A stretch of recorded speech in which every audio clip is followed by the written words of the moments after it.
میں 14 اگست پہ قوم کو مبارکباد پیش کرتا ہوں۔ 14 اگست ہمارا یوم آزادی ہے، ہم جشن آزادی مناتے ہیں، لیکن جشن آزادی کے ساتھ ساتھ ہمیں تھوڑی سی ساؤل سرچنگ بھی کرنی چاہیے، اپنے اندر بھی جاننا چاہیے کہ ان سالوں کے دوران ہم نے اس ملک کے ساتھ کیا کیا، اس ملک کو کیا دیا، اس سے کیا لیا۔ یہ ملک جو بہت قربانیوں کے بعد بنا تھا اور بڑی قربانیوں سے بنا تھا، یہ ملک ہمارے پاس اللہ تعالیٰ کی طرف سے نعمت بھی ہے اور امانت بھی ہے۔ ہم نے اس نعمت اور امانت کی قدر نہیں کی ہے، اور اس ملک کا مستقبل اس میں ہے کہ ہم اس ملک کے اندر اکٹھے ہو کے مل کے اس ملک کو پراسپرس بنانے،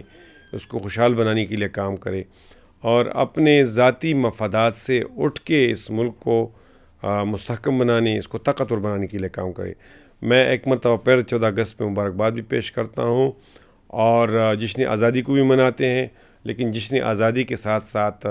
اپنے ساتھ احتساب کرتے ہیں، تمام سیاسی لیڈرشپ کے ساتھ احتساب کرتے ہیں، اور پاکستان کو مضبوط بنانے کا عزم کرتے ہیں۔